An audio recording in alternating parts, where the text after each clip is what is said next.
Жулуп алып койбо же куулук кылып алып койбо, элдин өз кенчи өзүнө жетет, кол салба. Муктаждыктары барбы каржалткан, жасап бер жөн эле.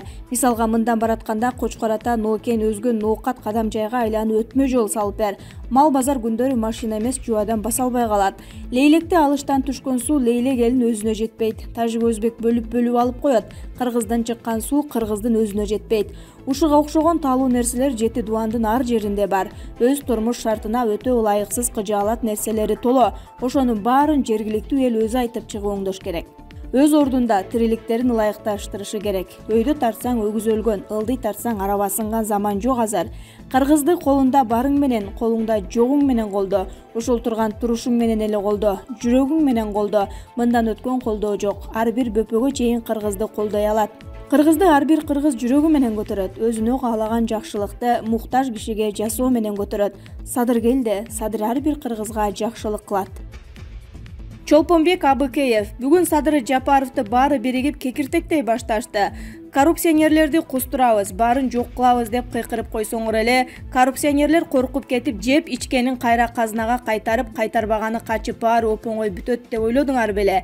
Эч убакта андай болбойт. Эмне себептен бийлик башына келгендердин баары баштаганда ажыдардын башын алган баатырча коррупцияны жок кылам дейт да, анан эле өзү баштаган ишин бүтүрбөй, өзү ажыдарга айланып калат. Себеби коррупционерлерди кекиртектен алам дегенде тескерисинче алар чогулуп келип кайра өзүн кекиртектен алышат да, кызчу жерлерин кыстырып туруп тынч отургузуп коюшат.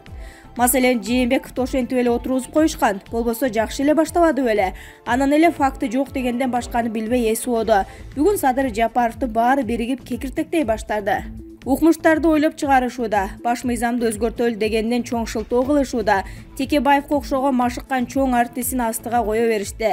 Баары биригип кетти. Коррупционерлер эч убакта элди ойлобойт, тескерисинче элдин байкуш болуп, алардын астында бүжүрөп турганын каалашат. Элдин эсебинен ичпегенди ичип, жебегенди жеп, чалчактап жашап жүрө бергиси келишет. Жалпы элге кайрылат элем, көзүңөрдү ачкыла. Бүгүн коррупционерлер Садыр Жапаров менен кармашып жаткан жок, коррупционерлер эл менен кармашып жатат. Мындан ары чыдашка болбойт. Анда мамлекетибиз да, улутубуз да жок болот. Мындан 10 жыл мурда Текебаев атасы болуп кабыл алган баш мыйзам мамлекеттик бийликке жалаң олигархты, коррупционерлерди топтогонун, ошолордун гана бийликте отурушуна жол ачканын баары жакшы билишет. Билип туруп ошол мыйзамды сактап калгылары келишет. Бүгүн баары биригип ошол жашоолорунан айрылбашы үчүн кармашка чыгышты. Ушуну эл түшүнүшү керек. Коррупционерлерге жеңилбейли, ушул жолу алданбагыла деп жазат Чолпонбек Абыкеев. Алмазбек Атамбаев менен Садыр Жапаров тыгыз байланышып турат. Социал-демократтар партиясынын мүчөсү Темирлан Султанбеков 7 декабрда саясий коктейль программасында конституциялык реформаны колдой тургандыгын билдирди. Конституциялык реформаны мен жеке колдойм. Парламенттик десе парламенттик системага өтөлү, президенттик десе президенттик системага өтөлү. Мага баары бир. Бирок мен парламенттикти көбүрөөк колдойм. Бирок Кыргызстанда классикалык формада парламенттик же президенттик башкаруу болгон эмес, бизде башаламандык эле болгон, деди Темирлан Султанбеков. Программанын алып баруучусу Султанбековдон Жапаровго мурдагы президенттин электораты керек болуп жатабы? Алдыдагы шайлоодо Жапаров менен Атамбаев биригеби деген суроо узатты. Мен аны билбейм. Алмазбек Шаршенович кандай ойлойт, кандай чечим кабыл аларын билбейм. Бирок баары мүмкүн. Менин билишимче Алмазбек Атамбаев Садыр Жапаров менен жана башка Жапаровтар менен тыгыз байланышта. Алар Атамбаев экс-президент болгондон кийин бир эмес бир нече жолу сүйлөшкөн. Менин маалыматым боюнча Садыр Жапаров Атамбаев менен түрмөдө отурган кезде деле байланышып турчу. Демек мындай болушу мүмкүн деп жооп берди ал. Белгилей кетсек, буга чейин Султанбеков Садыр Жапаровдун өкмөтүндө иштөөдөн баш тарткан. Володинден Жеме Укка Мамытовду Путин кабыл албай коюптур. Алгач Россияга барганда тышкы иштер министри Руслан Казакбаев кесиптеши Лавровдон кагуу жеп, өз үйүңөрдө жүрөсүңөрбү дегенде кеп уккан. Себеби журналист экөөнүн жолугушуусунда тыңсынып кыргызча суроо берген үчүн басмырланган эле. Андан соң президенттин милдетин аткаруучуга кеңешчи боло калган Чыңгыз Айдарбеков Москвага жөнөп, сагалап жүрүп, бирок аны эч ким кабыл албай коет. Жакында Танат Мамытов баштаган жогорку кеңештин шектүү курамы Россия Думасынын төрагасы Володин менен жолугушуп, дагы уят болушту. Силер АКШ, Европаны карайсыңар, бирок башыңарга мүшкүл түшкөндө Россиядан жардам сурайсыңар деген мааниде кыкеңдерди каарып өттү. Чындыгында Талант Мамытов легитимдүүлүгү шектүү төрага, мындай болгон соң президенттин милдетин кантип аркаламак эле?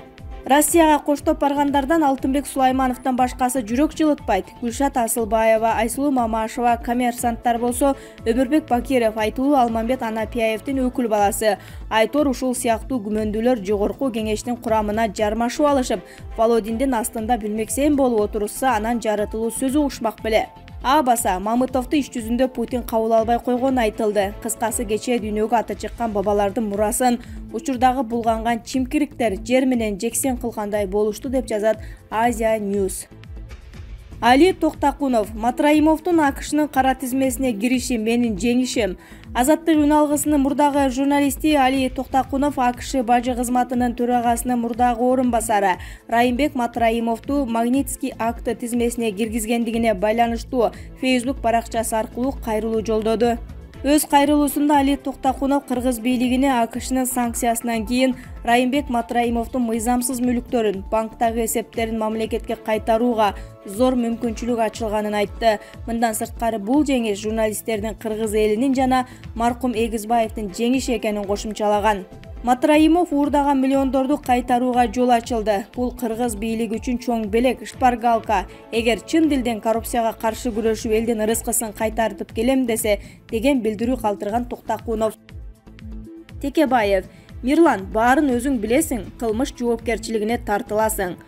Жогорку кеңештин депутаты Өмүрбек Текебаев вице-спикер Мирлан Бакировго регламентти бузбоо боюнча эскертүү берди. Депутаттар добуш бергенине жооп бербейт деп биз бардык нерсеге добуш бере беребиз. Депутаттар сиздер жооп бербейсиңер, бирок жооп бере турган киши жогорку кеңештин төрагасы. Ал Кыргызстандагы эң бийик кызмат адамы. Анын милдети конституцияны жана регламентти так сактоо деп билдирди 10 декабрда Өмүрбек Текебаев. Эгерде депутат сайрап айтып турганына карабастан мыйзам долбоорун добушка коюп, депутаттар силер жооп бербейсиңер, көздү жумуп добуш бере бергиле дегени менен мыйзамдаштырып келгенде регламенттин бузулганына байланыштуу төрага жооп берип калат. Буга чейин бир дагы төрага кылмыш жообуна тартыла элек, бирок мындан кийин андай прецедент толук болот. Мен аны да эскертип айтам, деди депутат. Ошондой эле Текебаев кече каралган референдум дайындоо тууралуу мыйзам долбоору жогорку кеңештин жыйынынын күн тартибине экинчи окууда кароого киргизилгенине таң калгандыгын билдирди. Регламенттин 55 беренесинин талаптарына ылайык ар бир окуунун ортосу 10 күндөн кем эмес болушу керек. Столдун үстүнөн экинчи окууга даяр болгон материалды комитеттин чечимин да көргөн жокмун. Эң негизгиси комитеттер, фракциялар каршы болбосо, кээ бир мыйзамдар бир убакта 3 окууда кабыл алынат. Бирок бул эл аралык келишимдерге, башкача айтканда, ратификациялоого гана тиешелүү. Башка мыйзамдар бардык процедуралардан өтүшү керек, деди Текебаев. Сыймык Жапыкеев: Жапаровдун жубайы 200 миллион төктү. Жогорку кеңештин депутаты Акылбек Жапаровдун жубайы Анара Жапарова бюджетке 200 миллион сом төгүп берди. Бул тууралуу координациялык кеңештин жыйынында экономикалык кылмыштарга каршы күрөшүү кызматынын жетекчиси Сыймык Жапыкеев билдирди. Анара Жапарова ээлик кылган компаниялар салык жашырып келгени аныкталып, бюджетке 200 миллион сом төгүп берди. Билимдүүлөрдүн заманы келди. Форумда англисче сүйлөгөн министрлер коомчулуктун талкуусунда. 10 декабрь Бишкекте өтүп жаткан Кыргыз өлкөсү менен Пакистан мамлекетинин бизнес форумунда англисче сүйлөгөн кыргыз министрлери көпчүлүктү суктандырды. Алар билим берүү жана илим министри Алмазбек Бейшеналиев жана айыл чарба, тамак аш өнөр жайы жана мелиорация министри Тилек Токтогазиев. Жаш министрлердин форумда сүйлөп жаткан видеосу социалдык түйүндөргө жүктөлүп, коомчулуктун кызуу талкуусун жаратты. Анда көпчүлүгү сыймыктандым. Бизде дагы билимдүү адамдар бар тура, билимдүүлөрдүн заманы келди. Азаматтар деген пикирлерин калтырышкан. So the first advantage is our strategic location. We are active members of international unions such as World Trade Organization, Eurasian Economical Union, and CIS, etc. So we have also GSP Plus program here, and also we are on the way of Silk Road, access to Eurasian economical union to Europe, China, Middle East, and Southeast Asia. Agriculture of Kyrgyzstan is about now more than 12% of GDP, and we have 445 cooperatives with more than